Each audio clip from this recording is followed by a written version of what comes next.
বৃহত্তর নোয়াখালীবাসীর সমস্যা।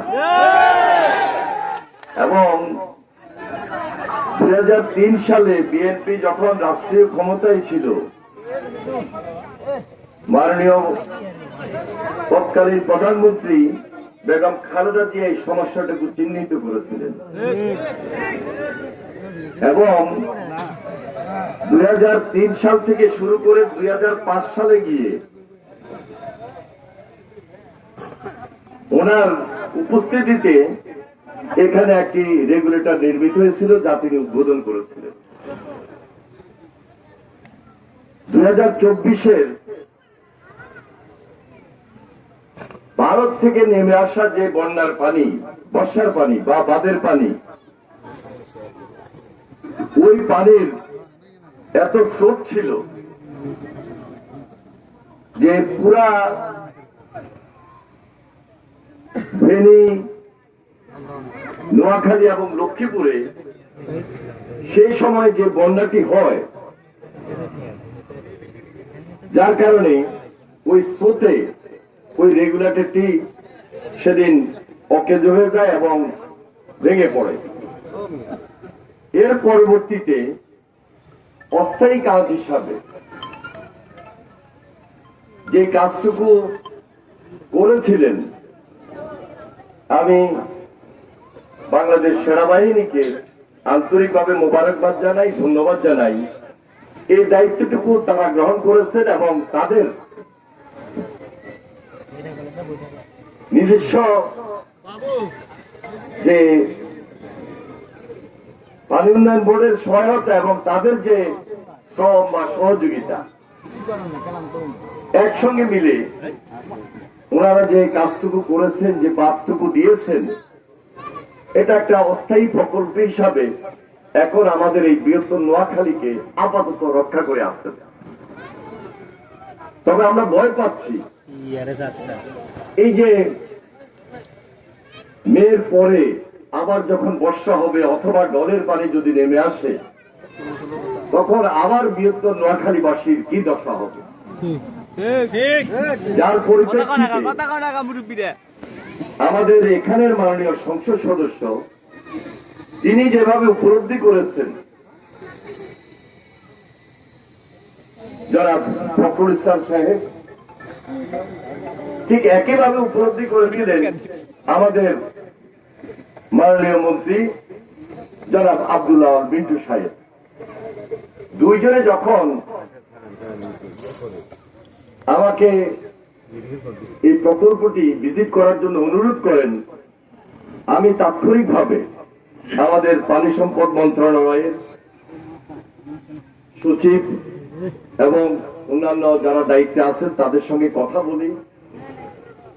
প্রকৃতপক্ষে আসলে মুসাপুর সম্পর্কে আমার এত ধারণা ছিল না এবং এই প্রকল্পটি যে এত গুরুত্বপূর্ণ ছিল, ওনাদের দৃষ্টি আকর্ষণের পর আমি নিজে আরো বেশি অবহিত হই এবং বাস্তবে দেখার জন্য আজকে আমি সকাল 7টায় ঢাকা থেকে রওনা হয়েছি। অত্যন্ত দুর্ভাগ্যের বিষয় যে প্রতিমধ্যে চান্দিনায় সেখানে একটা ফ্যাক্টরির দাবি দেওয়া আদায়কে কেন্দ্র করে পুরো রাস্তা ব্লক ছিল, যার কারণে 2 ঘন্টা সেখানে আমাকে অপেক্ষা করতে হয়েছে।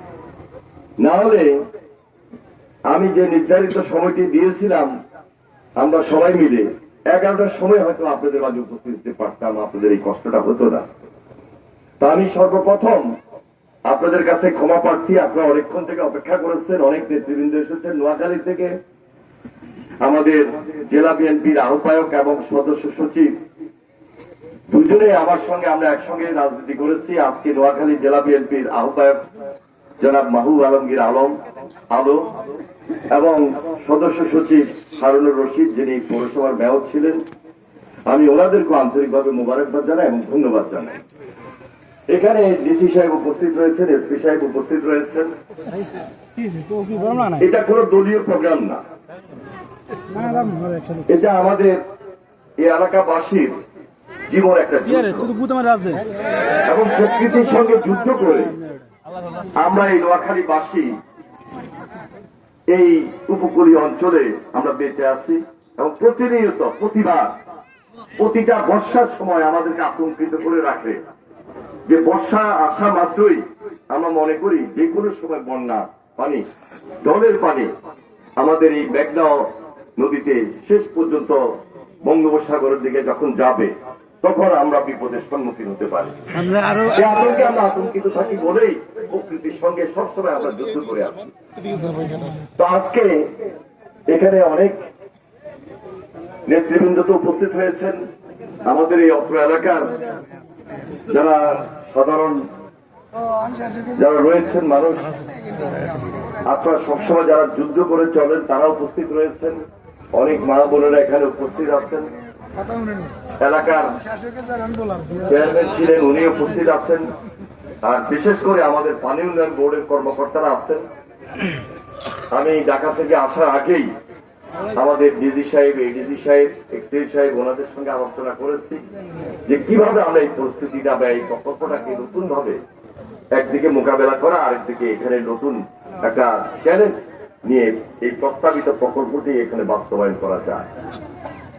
ইতিমধ্যে আমি মাননীয় প্রধানমন্ত্রীর সাথে গতকালকেই কথা বলেছি, উনি অবহিত আছেন এবং উনি জানেন যে আমাদের যে গত 2024-এ যে বন্যাটি হয়েছিল সেই বন্যাটি হওয়ার কারণ কি ছিল এবং আমাদের বর্ডার এলাকায় যে বাঁধটি ভেঙে যায় এবং সেখান থেকে যে অজস্র ঢোলের পানি নেমে আসে এবং এখানে এসে এটা ব্লক এমন ভাবে হয়েছিল, ফেনীতে বন্যা হয়েছিল এবং এটা এক পর্যায়ে যখন ভেঙে যায় তখন আমাদের পুরা এই বৃহত্তর নোয়াখালী আমরা এই বর্ষা, বন্যা, ঢলের পানির আক্রমণের শিকার হই। সুতরাং ওনার সেই দৃষ্টিতে আমি আবারও গতকালকে নিয়েছিলাম এবং তিনি সম্পূর্ণভাবে অবহিত আছেন এবং তিনি আমাকে সরেজমিনে এটা দেখার জন্য এবং ওনাকে গিয়ে রিপোর্ট করার জন্য উনি পরবর্তীতে কি পদক্ষেপ নেবেন সেটি আমার সঙ্গে আলোচনা করে বা আমাদের মন্ত্রণালয়ের সঙ্গে আলোচনা করে পরবর্তী পদক্ষেপ দিবেন। তবে আমি এতটুকু বলতে পারি যে এই প্রকল্পটি আমাদের জন্য বিশেষ প্রয়োজন এবং প্রয়োজন বিধায় এই প্রকল্পটি একদিকে আলোচনা রয়েছে, প্রস্তাব আকারে রয়েছে এবং পরবর্তী একদিকে মাননীয় প্রধানমন্ত্রীর সঙ্গে আলোচনা করে আমরা যেন এই প্রকল্পটি বাস্তবায়ন করতে পারি সেই উদ্যোগ আমরা গ্রহণ করি। কারণ আমাদের এই গ্রেটার নোয়াখালী আগেই বলেছি যে একটা চ্যালেঞ্জের মুখে আমরা রয়েছি। শুধু মুসাফুর বা কোম্পানিগঞ্জ এলাকার বাসী নয়, ফেনী, আমাদের নোয়াখালী এবং লক্ষ্মীপুর, পুরো পানিটা নোয়াখালী হয়ে লক্ষ্মীপুর হয়ে মেঘনা নদীতে যায়। যদি আমরা এই প্রকল্পটি যদি কোনোভাবেই না করি তাহলে প্রতি বছর আমরা সমস্যায় পড়ব এবং ডলের পানিতে আমরা সবসময় বেঁচে থাকতে হবে, আমাদেরকে আরো যুদ্ধ করতে হবে। এই জন্য একটা সুযোগ রয়েছে এবং এই সুযোগটি আমরা দীর্ঘদিন পর পেয়েছি। আপনারা আমাদেরকে নির্বাচিত করেছেন, এটা আপনাদের দীর্ঘদিনের দাবি এবং আপনাদের এই দাবির প্রতি একসময় দেশের নেত্রী বেগম খালেদা জিয়া একমত হয়েছিলেন বিদায় এখানে একটা রেগুলেটর হয়েছিল, বাঁধ হয়েছিল। যেহেতু এটা ভেঙে পড়েছে, এটা এখন নাই, নতুন ভাবে আমাদেরকে আরো 10 কিলোমিটার, প্রায় 10 কিলোমিটার বেশি আমাদেরকে এখন এই নতুন প্রকল্প প্রস্তাবিত যে প্রকল্প সেই প্রকল্পের আওতায় নিয়ে আসতে হবে।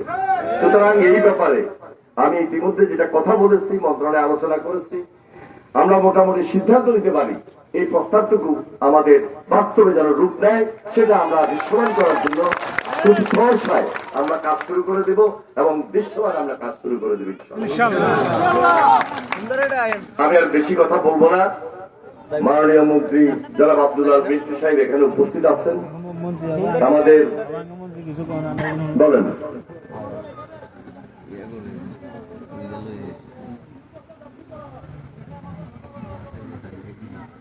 আমরা তো আরো বড় প্রকল্প নিতে চাই। আমরা ছোট প্রকল্পের উপর তো এখন তো অস্থায়ী কাজ চলছে।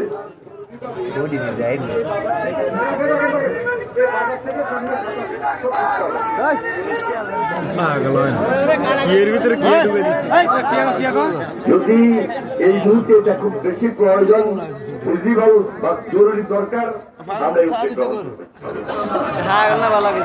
আমরা এই উদ্যোগটি গ্রহণ করবো। আমাদের নোয়াখালীকে তো সেভ করতে হবে, নোয়াখালীকে বাঁচাইতে হবে, নোয়াখালীর মানুষকে বাঁচাইতে হবে, এবং এটা নোয়াখালীবাসীর জীবন মরণ সমস্যা বলে আমরা চিহ্নিত করতে পারি। জি বলেন।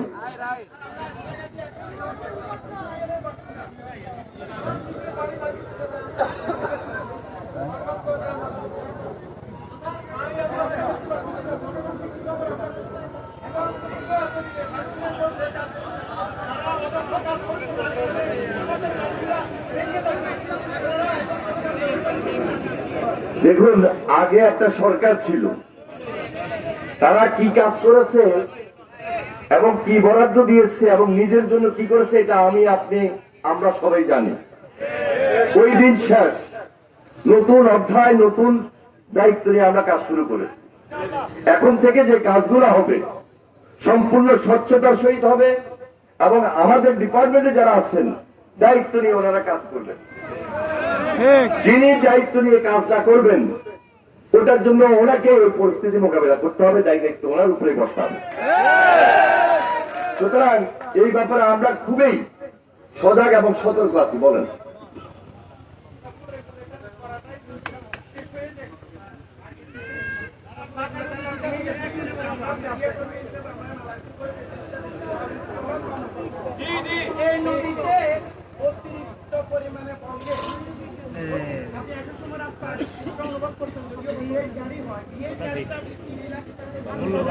না, আমাদের ওটা বিএড গাড়ি, ওটা প্রাডো গাড়ি, সরকারি গাড়ি।